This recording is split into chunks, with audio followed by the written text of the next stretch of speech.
En este programa apelamos a la memoria, pero no porque seamos nostálgicos, la usamos como una herramienta. ¿Para qué? Para desmontar el pasado cercano, de tal manera de poder analizar mejor sus piezas y después rearmarlo, pero no igual, sino tuneado, de manera que podamos entenderlo un poco mejor y que nos sirva para analizar mejor este presente tan denso que estamos viviendo. Te cuento algunas de las cosas de las que vamos a hablar hoy como para que veas cómo funciona la cosa. Vamos a hablar de la precuela de los 40 años de democracia, vamos a hablar de los años 82 y 83, que fueron la recta final hacia ese cambio tan pivotal en la historia argentina. Vamos a entrevistar a Luciana Pecker, que es una periodista que ha cubierto las luchas de los feminismos durante décadas, pero además las ha protagonizado como activista y militante. Vamos a recordar Ocupas, aquel exitazo de la televisión que abrió una ventana hacia un mundo social que en general no entraba en la televisión argentina, y vamos a recordar el trágico caso María Soledad. Tiempos distintos, temas que parecen no tener nada que ver el uno con el otro, pero yo te juro que al final van a articular perfectamente y van a cerrar también el sentido como las mejores películas de Tarantino. Es más, si me presionás, casi juraría, casi me juego a que en algún momento de la hora y pico que vamos a estar acá, tu cabeza va a ser de la mejor manera. ¿Quieres ver? Mira, empezamos así.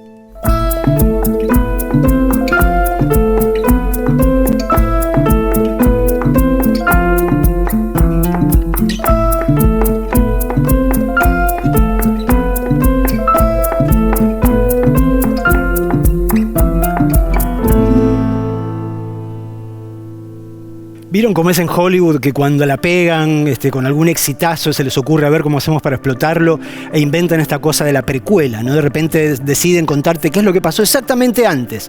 Bueno, nosotros somos 40 años de democracia que formalmente empiezan en diciembre del 83, pero ahora, modestamente, Hollywood no somos. Te vamos a contar un poco la precuela de los años que fueron los que condujeron a ese diciembre del 83 tan importante para nosotros. Manuela Iriani, hubo 4 fechas del año 82 que fueron determinantes como para sellar el destino de la dictadura militar, ¿no? 4 fechas fundamentales, que son el 30 de marzo, el 2 de abril, el 14 de junio y el 16 de diciembre. Y de hecho venía para acá pensando en la misma palabra, en precuela. Porque en este ciclo, claro, estamos pensando en los 40 años de democracia y en ese marco cobra muchísima relevancia qué pasó justo el año anterior. Porque evidentemente un ciclo tan siniestro, tan sistemático como fue la dictadura cívico-militar, no termina en un año. Había luchas que se venían sosteniendo, los trabajadores estaban en su resistencia. No podemos olvidar que las madres de Plaza de Mayo estaban en la plaza, de hecho desde el 77, pero sí que el 82 es un momento en el que esas luchas de alguna forma hacen eclosión. Entre la crisis económica, la derrota en Malvinas, el pueblo hace como un clic, sale a la calle y esto es lo que se genera.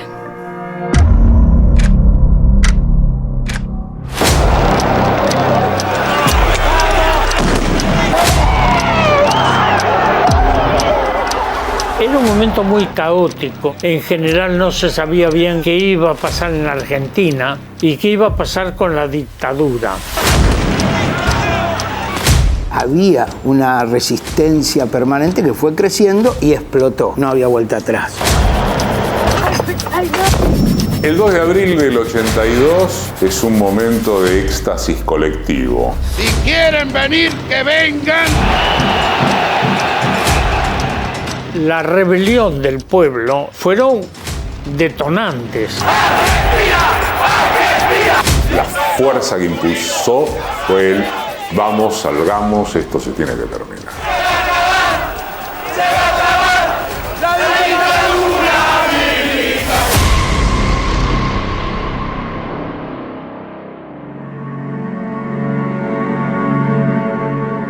1982 es un año que podría contarse a partir de 4 grandes manifestaciones populares que tuvieron lugar en marzo, abril, junio y diciembre. Todas ellas sucedieron en esta plaza. La primera ocurrió el 30 de marzo. En este lugar, la CGT Brasil convocó a marchar bajo la consigna Paz, Pan y Trabajo, y la adhesión popular sorprendió incluso a los organizadores. Paz, Pan, Trabajo, lo recuerdo como una manifestación importante. Había antecedentes, pero no de una marcha de esa naturaleza en términos de protesta. La patria convoca al pueblo. Todos aquellos que se sientan trabajadores, todos aquellos que se sientan argentinos, todos aquellos que se sientan dirigentes, pueden venir. Uno de los brazos más importantes de la lucha contra la dictadura era el movimiento de los trabajadores. Y se iba a expresar en ese 30 de marzo, donde yo creo que ahí terminó la dictadura. Se va a acabar la dictadura militar.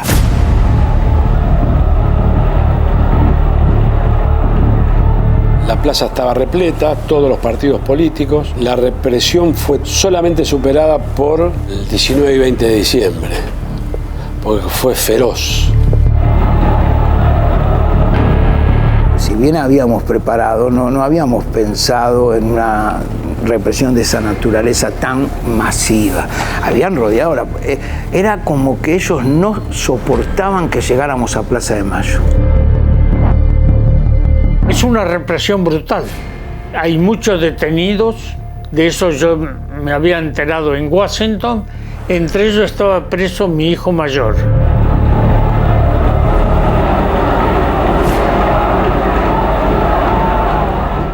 Marzo del 82 fue muy fuerte como primera exposición pública de que había reservas combativas en una parte de los argentinos.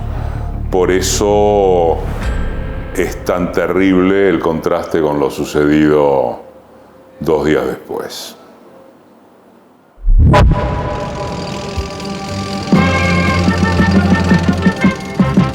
Comunicado de la Junta Militar. La Junta Militar, como órgano supremo del Estado, ha recuperado las Islas Malvinas. El desembarco en las Islas Malvinas fue un giro inesperado que tocó una fibra sensible de la población. El 10 de abril, la Junta convocó un acto al que la gente acudió y el apoyo a una causa justa se transformó en un aparente respaldo a los militares que apenas días antes eran abucheados. Es un momento de éxtasis colectivo. Había alguna presunción de que podíamos estar ante una locura, pero que por supuesto esto quedó subsumido en la situación de, yo diría, hipnosis colectiva que se sufrió.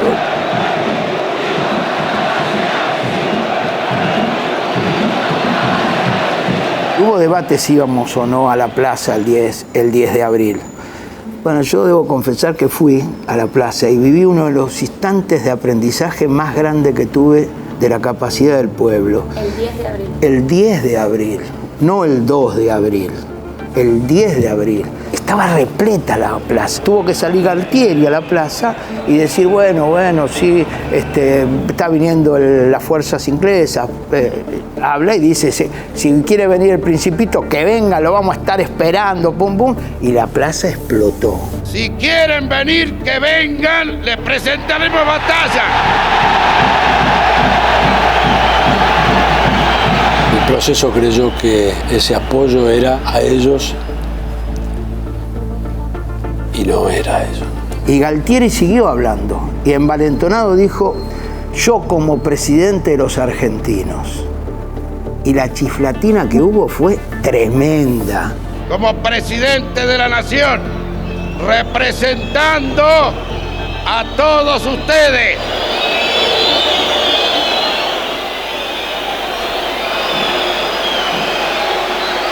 Y al mismo tiempo en esa plaza se empezó a gritar Borón, bombón, esta plaza es de Perón.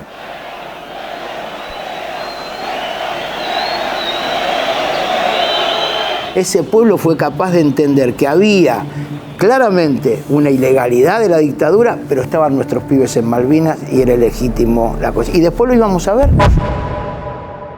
Se dirige al pueblo de la República el excelentísimo señor presidente de la Nación. El combate de Puerto Argentino ha finalizado. El 14 de junio de 1982, la Guerra de Malvinas concluyó con una derrota aplastante. El mismo pueblo que había salido a apoyar el 10 de abril volvió a esta plaza ahora encendido contra la dictadura que lo había vuelto a engañar.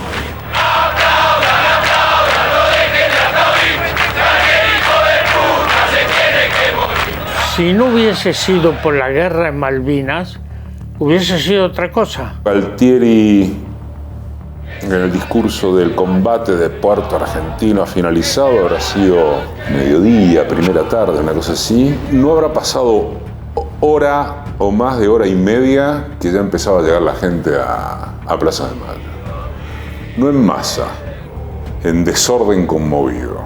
¡Galtieri, cagón! ¡Salía al balcón! Galtieri no salía y la plaza empezó a abrir, a insultar, a gritar, y empezó un tiroteo que no paró de gases, y bala y bala y bala.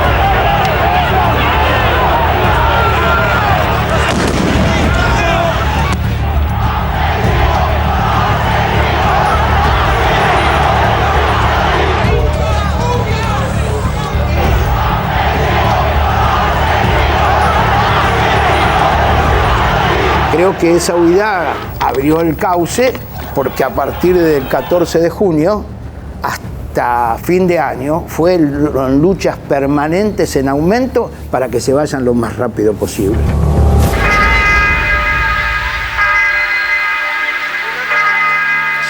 El 16 de diciembre de ese intenso año, Plaza de Mayo se colmó por cuarta vez en una manifestación convocada por la Multipartidaria, un espacio integrado por 5 fuerzas políticas que bregaban porque volviese a haber elecciones democráticas en la Argentina.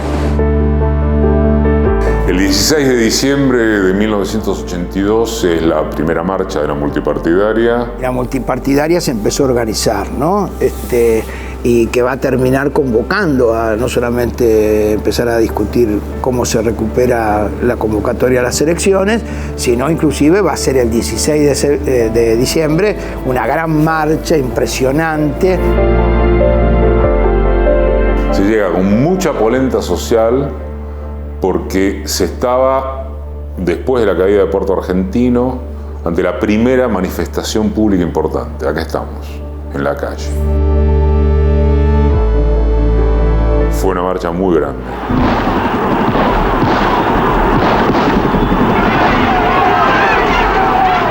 Cuando estaba desconcentrándose, bajaron unos tipos de un Falcón Verde,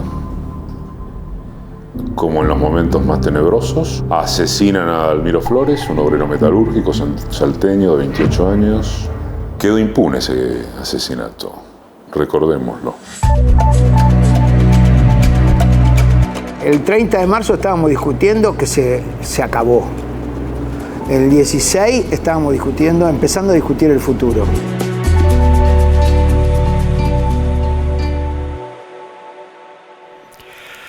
Como vemos, los hechos del 82 sellaron el destino de la dictadura militar y convencieron a los militares y sus financistas y sus apoyos geopolíticos de que la única salida para la Argentina eran las urnas.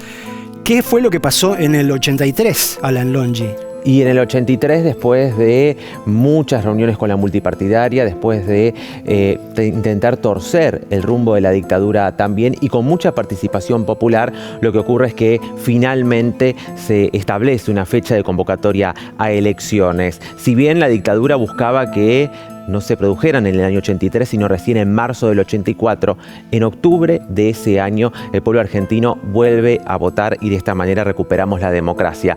Una democracia que de todas maneras, y a lo largo de todo el año, vamos a darnos cuenta cómo estuvo de alguna manera interferida por la dictadura que intentaba, por un lado, garantizarse la impunidad, pero que también intentaba continuar mostrando poder, poniendo limitaciones en la actividad de partidos políticos, sindicatos, aunque de todas maneras el proceso iba en ese sentido. El 83 está marcado por las elecciones, pero también por la participación de los argentinos que lo atravesamos todo ese año, todos esos meses, de esta manera.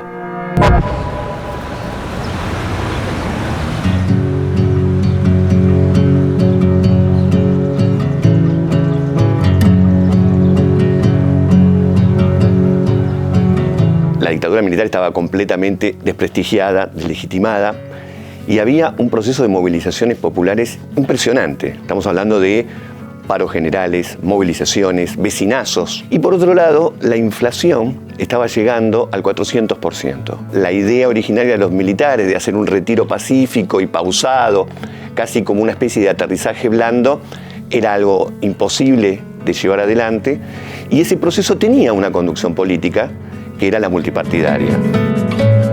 Tras varios meses de negociación entre la Junta Militar y la multipartidaria, el 28 de febrero de 1983, el presidente de facto, Reinaldo Vignone, hizo el anuncio más esperado. Y el domingo 30 de octubre del corriente año 1983, el país, la ciudadanía del país, decidirá con su voto quiénes serán las autoridades que rijan en el futuro su destino. Nosotros sabíamos que era un camino, un desfiladero muy delgado, donde no se podían traspasar determinados límites, porque podía haber los sectores más duros de las Fuerzas Armadas que todavía detentaban el poder en el interior de nuestro país, en la Argentina, que podían volver para atrás con el proceso, digamos, de apertura de convocatoria de elecciones, de apertura democrática. La tensión fue permanente porque muchísimas cuestiones sociales y culturales la dictadura pretendía seguir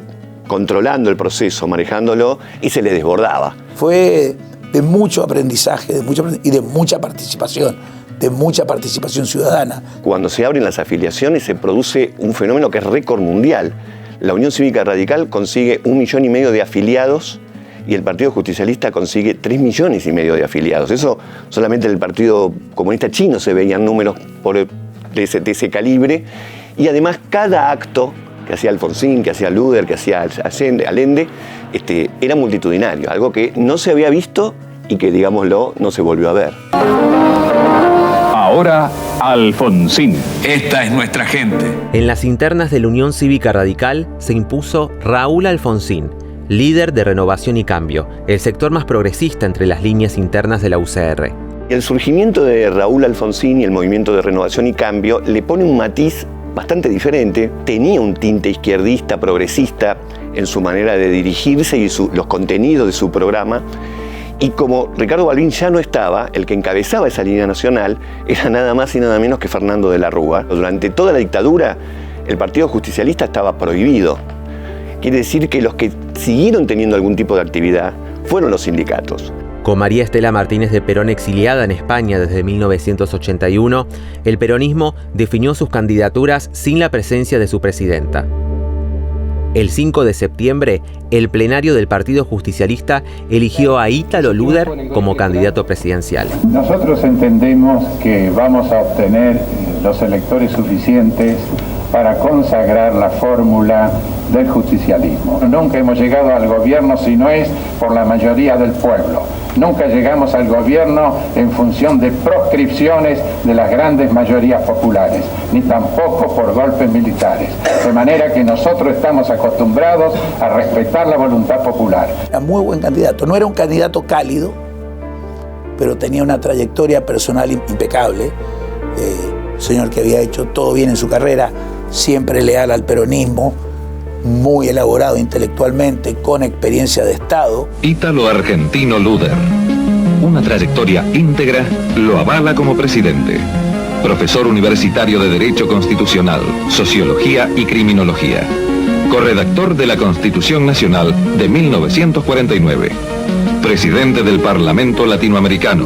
Discurso de Luder que tenía un carisma cercano a cero, e incluso desconocimiento por parte de muchísimos sectores de la población. Es una campaña que no está acorde a la nueva realidad que tenía la Argentina. Eso es lo que por ahí el peronismo no pudo leer. Se veía muy aristocrático Luder, pero era una extraordinaria persona, muy honesto, muy comprometido con sus ideas. Las características que tuvo la campaña presidencial del doctor Luder Me parece fundamental hacer hincapié en la imposibilidad de desarrollar una tarea eficaz en el escasísimo tiempo que hubo. Por una parte, es imposible recorrer el país en menos de 30 días. Había un gran fervor, pero fue imposible trabajar y operar dentro de todo el país como realmente hubiera querido el candidato presidencial. El odio y las antinomias están al servicio del enemigo. La unidad nacional es el primer paso para que todo cambie. Allende Vial, partido intransigente, lista 6. Liderado por Oscar Allende, el PI despertó un entusiasmo especial entre los sectores progresistas jóvenes que no se sentían representados por los dos partidos tradicionales. Representaba como una especie de nueva izquierda, una izquierda blanda. Recordemos que Alfonsín gana con el 52% de los votos frente a Luder, que llega a 40% de los votos. Por lo tanto, esos 2 puntos del PI no son los que definen la elección, pero sí, cuando uno veía en las calles las movilizaciones, ahí el PI tenía muchísimo más gente. Y muchos que habían pertenecido a la izquierda peronista se vuelcan hacia el partido intransigente. El PI empezaba a constituirse en ese momento con hombres que venían de una vieja militancia, pero también con muchos jóvenes que se acercaban por primera vez al partido intransigente. Rogelio Frigerio por el MID, Francisco Manrique de Alianza Federal y Álvaro Alzogaray de la UCD fueron las figuras más destacadas de la derecha, mientras que el Partido Obrero y el MAS se presentaron como las opciones electorales de una izquierda que volvía a levantar sus banderas tras 7 años de persecución. Una larga fila de simios y gorilas marcha al trote hacia los comicios del 30 de octubre. Los bendice la oligarquía, pero los vamos a derrotar. Los jingles y los spots de campaña llenaron el aire de las radios y los canales de televisión. Herminio Iglesias, José Amelice, a la provincia con su triunfo le darán. Tenga voz y voto, votalo a Manrique y así ganará.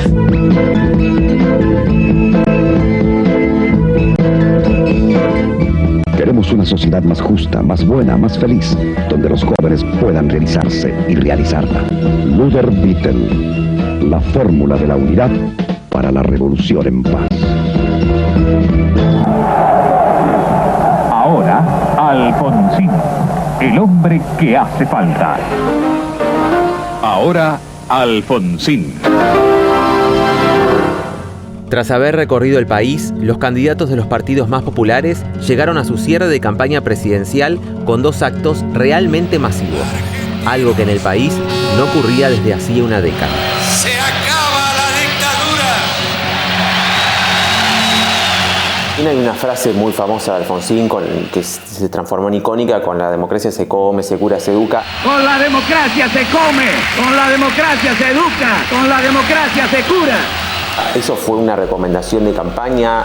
¿Surgió en un acto? ¿Qué recuerda de eso? No, eso es una idea de él, profunda idea de él, por ser tan democrático. Era de él, absolutamente de él, y bueno, la incorporó en algún momento su discurso. Acá está el peronismo, consciente de su responsabilidad. 2 días después del impactante acto radical, el peronismo también copó la avenida 9 de Julio. El cierre de campaña del PJ fue multitudinario y contó con la presencia de sus principales candidatos y sus máximos líderes políticos y sindicales. El cajón simbolizó una modalidad de hacer política, ¿no? Totalmente alejada de Perón. Herminio Iglesias quemando un cajón de la UCR, eso no era peronismo. Claramente, eso no era peronismo. A mí no me gustó y creo que a muchos compañeros tampoco. Los golpes bajos en política nunca dan buen resultado y es evidente eso. En Argentina elige su futuro. Hoy, 30 de octubre de 1983. El domingo 30 de octubre de 1983, los argentinos y las argentinas volvimos a votar. Se eligió presidente, gobernadores, intendentes y legisladores en todo el país. Después de un horror cuyas dimensiones todavía no estaban claras, la ciudadanía había recuperado su derecho a expresarse a través de las urnas. No quisiera que esta puerta de la democracia que acaba de entreabrirse pudiera ser cerrada.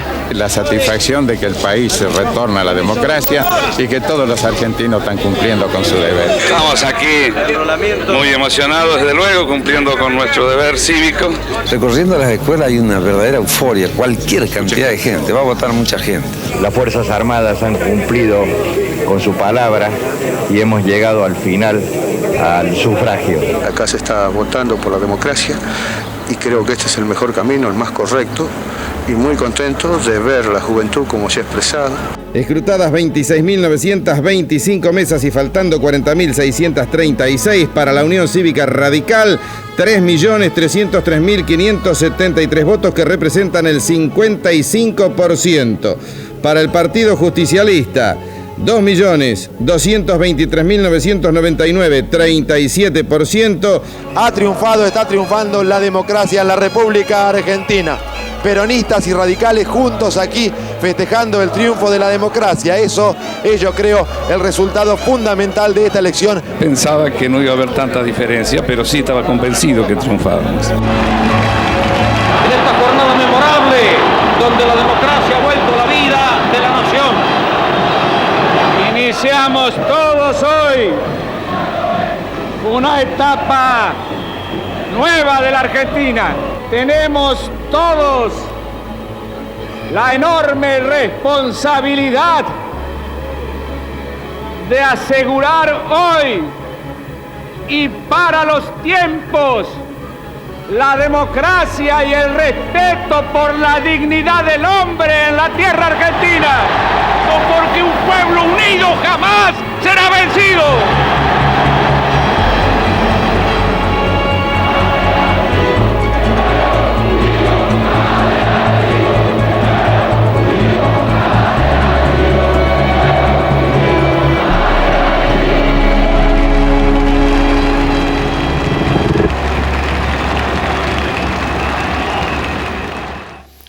Alan mencionaba recién algunas de las condicionalidades que se intentó poner sobre las fuerzas democráticas que estaban conduciéndonos hacia las elecciones. Quizás la más escandalosa haya sido la autoamnistía que los militares declararon en medio del proceso eleccionario, ¿no? Un hecho absolutamente descarado. Supongo que habrán imaginado que no iba a tener consecuencias, pero que obviamente las tuvo, ¿no? Durante muchos años más. Bueno, descaros de este tipo no son nuevos para nosotros, no son cosas del pasado. Vemos cosas iguales o peores en estos días de gente que piensa que todavía tiene el poder por la manija. Vamos a una fecha en particular, 8 de septiembre de 1990. ¿En qué contexto? En el contexto del material que genera para nosotros la agencia noticiosa Telam, que nos ayuda a ver determinados hechos puntuales a través de la forma en que los medios cubrieron ese suceso en particular. ¿Y cuál es el que vamos a ver ahora gracias a Telam? El asesinato de María Soledad Morales, una menor de edad catamarqueña, 17 años, que fue uno de esos casos escandalosos. Hace un par de semanas recordábamos el caso Monzón, cuando Monzón asesinó a su mujer Alicia Muñiz, y este caso, que para nosotros sería lo que hoy diríamos un femicidio, pero todavía no se mencionaba de esa manera, tiene un poco esos condimentos morbosos también, ¿no?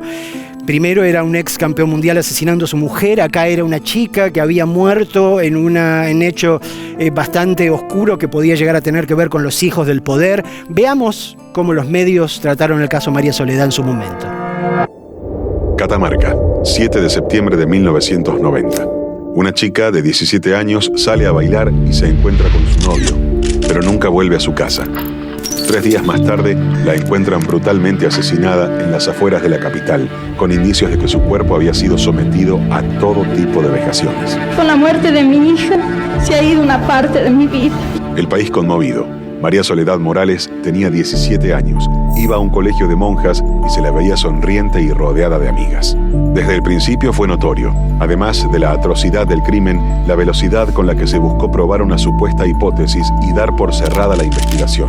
La actitud evasiva del Poder Judicial se sumó al silencio de una provincia que parecía estar ocultando algo. El mismo jefe de la policía, Miguel Ángel Ferreira, ordenó que lavaran el cadáver, eliminando así pruebas fundamentales. Más tarde, entre muchos otros descubrimientos estremecedores, se revelaría que era el padre de uno de los asesinos. ¿Usted sabe quién mató a María Soledad? Yo desconozco, espero que la investigación lo establezca. Justamente estas irregularidades en la causa fueron las que dieron pie a la sospecha. El poder provincial estaba involucrado y estaba protegiendo a los autores del asesinato. Nosotros, la familia Luque, no tiene absolutamente nada que ver juntamente con mi hijo. Los hijos del poder comenzaron a llamarlos, pero solo a medias voces. Sus apariciones mediáticas denotaban una impunidad absoluta. Hay una serie de personas que se han agrupado para acusarme a mí. Quieren dividir a la familia catamarqueña. Frente a esto, la provincia entera comenzó a movilizarse. Las llamaron las Marchas del Silencio. La primera fue en Catamarca, el 14 de septiembre de 1990, pero rápidamente se extendieron por todo el país. Las denuncias repetían que vieron salir a María Soledad drogada de un boliche y la subieron a un auto con varios hombres.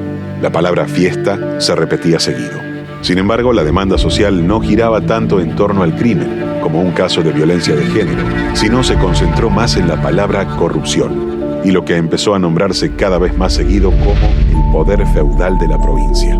El trabajo psicológico que metieron las estructuras de los ADI a nivel de encubrimiento se realizó también sobre las compañeras de María Soledad. Entre los nombres de los asesinos aparecían Guillermo Luque, hijo de un diputado nacional, y Pablo y Diego Jalil, sobrinos del intendente. Todo lo que rodeó el caso fue un escándalo, y en ese contexto pasaron a retiro a gran parte de la plana mayor de la policía catamarqueña. Luis Patti, represor durante la última dictadura militar, fue enviado desde Buenos Aires para investigar el caso, pero su complicidad con el aparato catamarqueño fue alevosa desde un primer momento. Conseguir una prueba contra Luque en Catamarca en este momento es lo más sencillo que existe.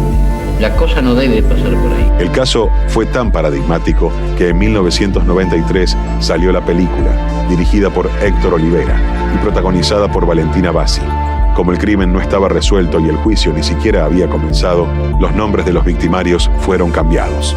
Finalmente, los únicos presos fueron Luis Tula y Guillermo Luque. Hoy ambos están en libertad. El caso, sin embargo, moldeó la visibilidad sobre este tipo de crímenes, donde la víctima es una mujer, aunque su marca más importante es la de una sociedad rompiendo el silencio para interpelar nada más y nada menos que al poder político. Repasamos los años 82 y 83, recordamos el caso María Soledad. En el próximo bloque vamos a conversar con Luciana Pecker sobre las luchas de los feminismos en estas décadas. Puede que parezcan cosas muy distintas, pero créanme, acá, en 40 años de democracia, todo tiene que ver con todo.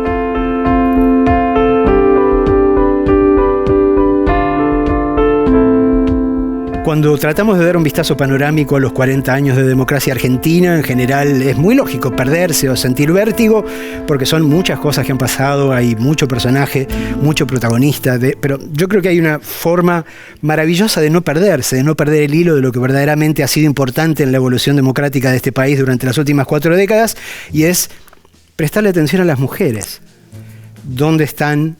¿Qué están haciendo? ¿Qué le están prestando atención? ¿Qué están denunciando?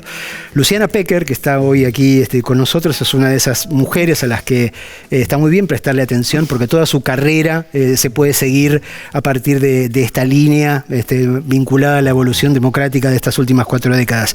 Muchas gracias, Luciana, por venir a charlar con nosotros hoy a la noche. Muchísimas gracias a vos. Si tuvieses que identificar como hitos en esta evolución de la lucha de los feminismos en estos 40 años, digo, ¿cuáles son los primeros que te vienen a la mente? Bueno, por supuesto, en 1983 un dato muy importante es que nace la democracia, una participación muy fuerte de mujeres, ¿no? Como te contaba, estos primeros encuentros de mujeres se hicieron con mujeres peronistas, radicales. En ese momento la conformación política también era de conservadoras, socialistas, por supuesto mujeres de izquierda, comunistas, etcétera. Y claramente las mujeres se juntaban multipartidariamente, ¿no? Que fue algo muy valioso. Los varones las dejaban afuera, la participación política es muy clara. La primera conformación del Congreso Nacional tiene solo un 4,5% de mujeres, ¿no? Entonces, imaginémonos que en una población que somos la mitad del país y más, según el INDEC, bueno, las mujeres solo estaban en esa minoría. Así que, digamos, de ahí en más se va avanzando. La ciudad de Buenos Aires en ese momento fue pionera en salud sexual y derechos reproductivos. Fue la primera como pelea por la anticoncepción. Ahora la ciudad de Buenos Aires no solo no es pionera, sino que claramente las provincias están en avanzada en relación a la ciudad de Buenos Aires. Pero el primero fue claramente conseguir el cupo entre muchas mujeres de manera multipartidaria en los 90, que fue el primer piso del 30% para poder empezar a pelear por leyes. Y a partir de ahí la pelea básicamente por la anticoncepción gratuita, y es increíble todo lo que hemos conseguido en estos 40 años de democracia. Entre las cosas que revisamos a la fuerza de ir hacia atrás en el calendario, es muy fácil empezar a percibir la evolución de la conciencia respecto del tema de la violencia, en particular, digo, en los primeros años de la democracia, los únicos casos de los que se hablaba tenían que ver con algún tipo de morbo que tenía que ver o con la fama o con el poder, ¿no? Digo, hablamos del caso Monzón Alicia Muñiz, hablamos del caso María Soledad. Se hablaba de la violencia hacia las mujeres solo porque había un condimento extra que tenía que ver en todo caso por quiénes eran los varones, los machos que estaban rondando alrededor. Y de ahí a la conciencia de que en realidad los temas de violencia hacia las mujeres atravesaban absolutamente todas las clases sociales, verdaderamente fue un salto fenomenal, ¿no? Hay casos como el de Monzón, el femicidio de Alicia Muñiz, que generan y abren un debate público, ¿no? Que eso estaba mal, que eso era violencia, sin usar en ese momento la palabra femicidio. El caso de María Soledad Morales para mí es emblemático. Tengo, bueno, mucho respeto y admiración por lo que pasa en Catamarca. Vengo ahora de Catamarca y realmente tengo mucha admiración por el proceso de las mujeres catamarqueñas, norteñas, de provincias que han sido subestimadas y que han derribado al poder político patriarcal para poder defender a sus propias pibas, ¿no? Porque la corrupción del poder era que los hijos del poder podían abusar de las jóvenes como parte de lo que se podía conseguir con el poder, ¿no? Y esos eran los hijos del poder. No pasó solo en Catamarca, pasó en otras provincias como Santiago del Estero, etcétera, ¿no? Donde dos procesos, digamos, democráticos, pero de absoluto autoritarismo, se cobraban la vida de las mujeres. De ese proceso pasamos a lo que yo llamo la revolución de las hijas, que son hijas que no quieren un poder nepótico para ellas, sino que generan una transformación. Y otra transformación muy fuerte es que en ese momento en Catamarca, lo que hace Marta Pelón y la familia de María Soledad Morales es el silencio. El silencio fue la respuesta. Del silencio en ese momento de los 90 a Ni Una Menos en el 2015 se pasa de la marcha del silencio a la marcha de la palabra, a poder empezar a hablar. Y después en el 2018 al glitter, que son las marchas de la alegría. ¿Cómo juega, si es que juega, a tu juicio, en el llano, el hecho de finalmente haber podido tener una presidenta mujer elegida por la mayoría de los argentinos, reelecta por la mayoría de los argentinos, y que sigue jugando un rol absolutamente central en la política contemporánea? ¿Eso tiene algún efecto abajo? Yo creo que tiene un efecto impresionante, por supuesto, ¿no? Que Cristina Fernández de Kirchner haya sido presidenta 2 veces, que haya sido después electa para vicepresidenta y además formar parte de una región en donde Dilma Rousseff fue presidenta de Brasil, Michelle Bachelet fue 2 veces, en ese caso de manera interrumpida, ¿no? Genera, por supuesto, esto. Es claro, ¿no? La sensación para las demás mujeres y para las demás niñas de que podés aspirar a ser presidenta, o sea, tener el poder que antes solo tenían los varones. Genera la ofensiva de costos tan altos, que es el proceso de violencia política que vemos hoy, que no tienen que ver, porque en eso soy muy respetuosa y muy pluralista, con que la gente necesariamente acuerde con una línea política, ¿no? Hay que ser muy pluralista en este momento tan complicado de la Argentina, pero sí significa que esa violencia política que vemos contra la figura de una mujer, y me preocupa muchísimo, contra la figura de su hija, de Florencia, tienen un costo tan alto que hoy ese símbolo tan fuerte de libertad y de amplitud de horizonte para las mujeres, las adolescentes y las niñas, se vuelve un contraespejo de si aspiras a cualquier tipo de poder, no solo al poder político, a cualquier tipo, a ser docente de escuela, a ser jefa, a querer llegar a donde tus sueños te lleven, vas a sufrir tanto que mejor no tengas aspiraciones. Es un momento de eso, así como de contraofensiva, porque uno sí, lo que siempre desearía es seguir ampliando derechos. ¿Es un momento en el cual hay que resistir con los que tenemos o hay que seguir peleando por los derechos que faltan también? En términos futbolísticos, que los argentinos y las argentinas nos entendemos muy bien, es un momento de bajar y de ir al arco a defender derechos.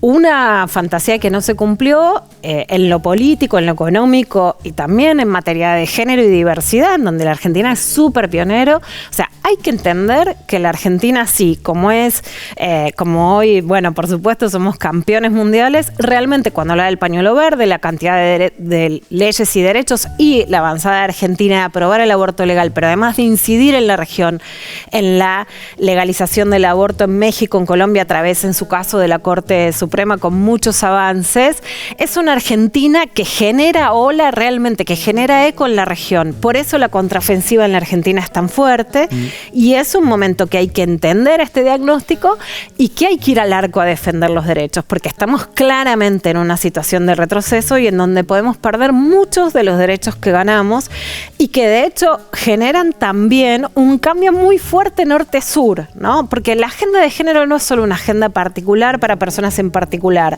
Lo que ha mostrado en un momento de total desasosiego, de total desesperanza, es que luchando se consigue estar mejor que antes. Por eso es tan fundamental el feminismo y los feminismos desde el sur.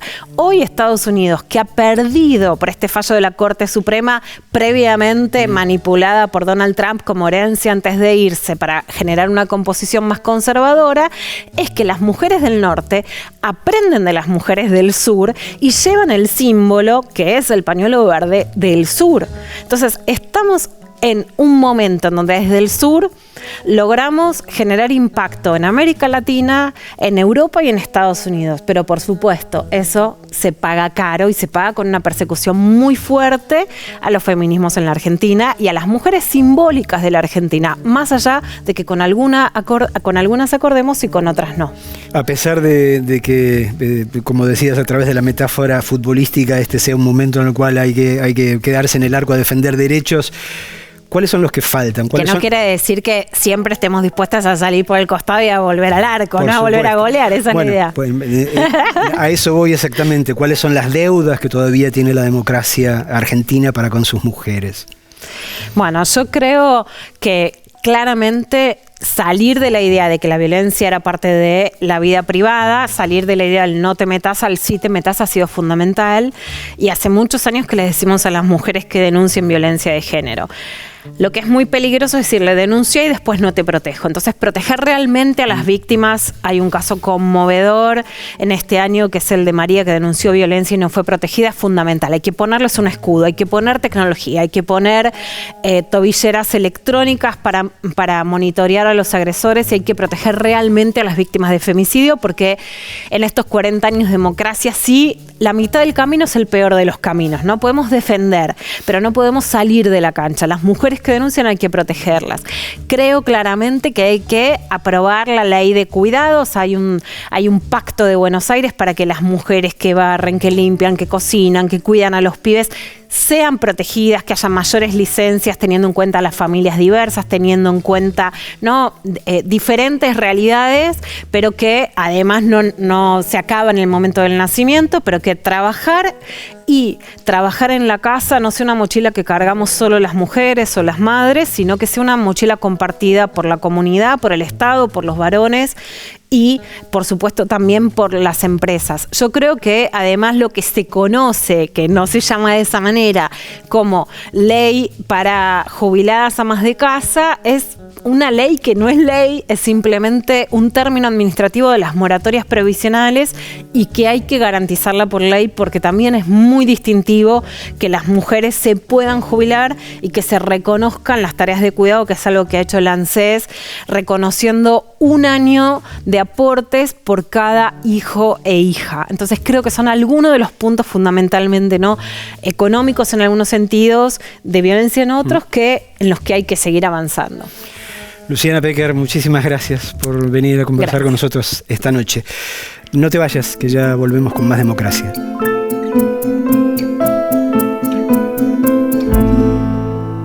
Este es el momento que dedicamos a hechos económicos. Podríamos inventarle un subtítulo que dijera algo así como Desventuras del peso.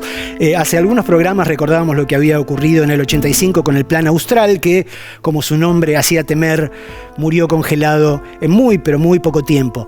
Para la próxima medida de salvación que quisieron imponer, en este caso Rocío Criado buscaron un titulito que fuese un poco más cálido, ¿no?, un poco más humano. Buscaron un nombre más esperanzador, que fue el Plan Primavera, que se lanzó el 3 de agosto de 1988. Como vos bien recordábamos, veníamos del 85 con el Plan Austral, que los economistas Juli Estrada, Emanuel Álvarez Agis y Arnaldo Bocó nos contaron que en un principio funcionó para bajar la inflación, entre otras cosas, pero después fracasó. Así llegamos a agosto del 88 en un escenario complicado, otra vez inflación, otra vez crecimiento del déficit fiscal y además también acompañado por la conflictividad social, que era un tema muy importante, y la debilidad política de un gobierno que hace esta gran apuesta económica, también pensando en el futuro escenario electoral.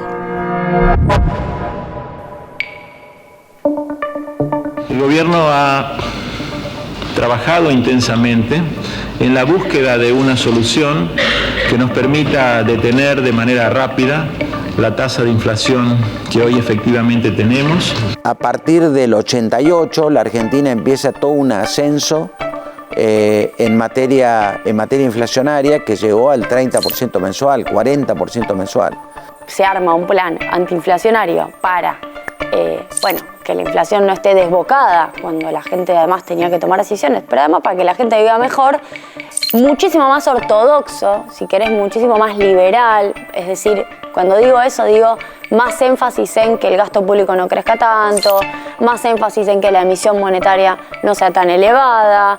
El Plan Primavera fue un plan de ajuste muy marcado, con aumento, una devaluación de 35%, digamos. Más bien fue un plan de ponerle un tapón a la inflación, que dado los factores estructurales y sobre todo la presión de la deuda externa, explotó incluso antes de que Alfonsín pudiera revalidarse en las urnas. El objetivo del programa hay un objetivo esencial, un objetivo por sobre todos los demás objetivos, que es reducir la tasa de inflación. Se toma la decisión del Plan Primavera y al mismo tiempo se deja de pagar la deuda. Y dejar de pagar la deuda en un contexto en el cual, además, tomaste la decisión porque no podés pagarla más, no porque fue tu decisión soberana. Bueno, lo que hace es meterte mucho ruido financiero, mucho ruido en términos económicos. Hasta 1992 no habrá que efectuar ninguna suerte de pago en concepto de capital. ¿Pero qué pasa con el pago de los intereses? Los intereses efectivamente se pagan. Con inflaciones de 400 por año, 20 por mes, 20 por semana cuando nos acercábamos a la hiperinflación, lo único que importa a la hora de tomar una decisión es cuánto es la inflación. Entonces, para la vida cotidiana de la gente era imposible. Entonces entramos en una situación de un tobogán, como un tobogán que no sabes cuándo termina, cuando tocas fondo, y eso fue lo que pasó.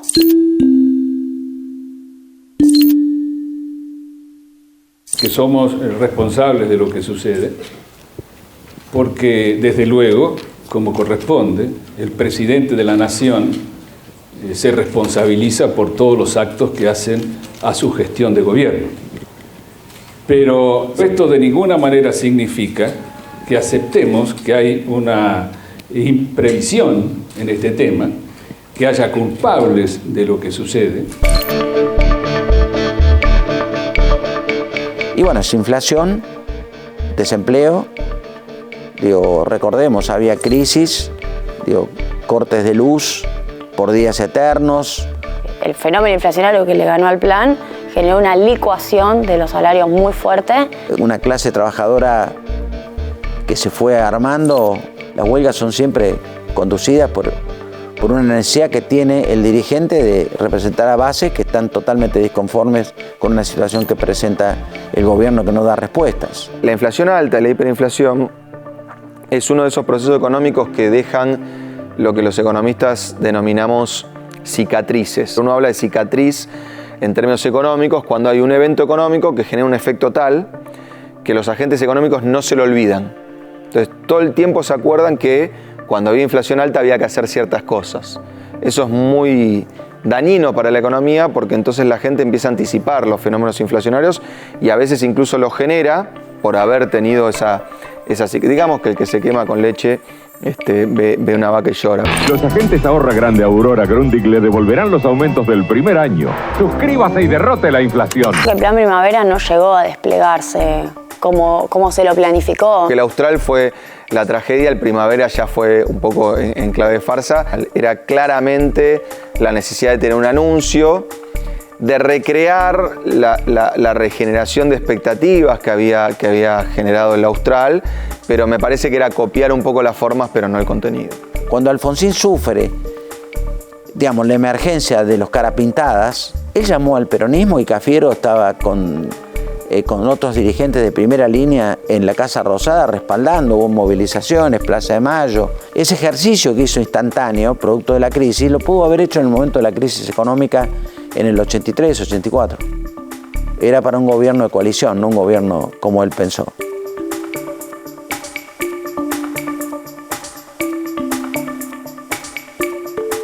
Este es el momento que le dedicamos a las fechas, esas cifras mágicas que siempre encienden una lamparita en el desván de nuestra memoria.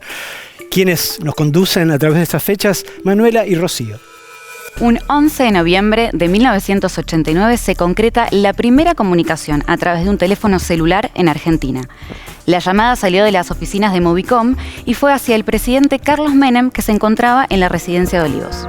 12 de octubre de 1992 se cumplían 500 años de la llegada de Cristóbal Colón a América, 5 siglos del genocidio.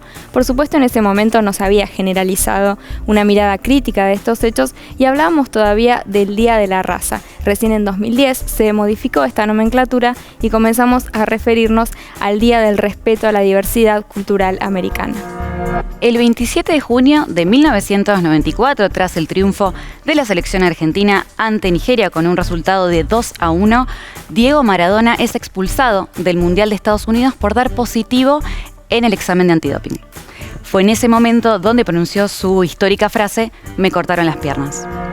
15 de octubre de 1990 se lanza Mujer contra Mujer, el segundo disco del dúo que integraban Sandra Mianovich y Celeste Carballo. En ese momento fue importante, pero sobre todo creo a lo largo del paso del tiempo, porque se fue convirtiendo, por supuesto, en un símbolo del orgullo y de la visibilidad lésbica. El 25 de agosto de 1987 se inaugura el Hospital Garrahan en Buenos Aires, conocido centro pediátrico de referencia en salud pública y de alto rendimiento en Argentina y en la región. El Garrahan realiza por año alrededor de 12.000 cirugías y más de 110 trasplantes a niños y niñas de todo el país. 21 de marzo de 2002 se lanza el primer capítulo de Los Simuladores, esta gran serie que hasta el día de hoy seguimos viendo, creada y dirigida por Damián Cifrón, que fue luego replicada en otros países y que en ese mismo año ganó el Martín Fierro de Oro. Justo antes de venir para acá estuve repasando Relatos Salvajes, esa peli también de Damián Cifrón de 2014 que también conectó con el público argentino, con lo que creo que era como el comienzo de una sensación de angustia y de violencia contenida que lamentablemente no ha decrecido desde entonces. Hay un episodio en particular en la película del enfrentamiento entre dos tipos en una ruta, uno de ellos es Leonardo Sbaraglia, tipos de clases sociales enfrentadas en algún sentido, que tratan de depositar sobre el otro, de dirigir hacia el otro las frustraciones que tienen cada uno, ¿no? Nos sentimos todavía un poco así, pero bueno, ojalá hubiese algún momento en el cual las clases sociales argentinas dejásemos de enfrentarnos entre nosotros y prestásemos atención más bien a los verdaderos responsables de las situaciones complicadas por las que atravesamos. Esto es 40 años de democracia. Nos vemos la semana que viene. La democracia sigue.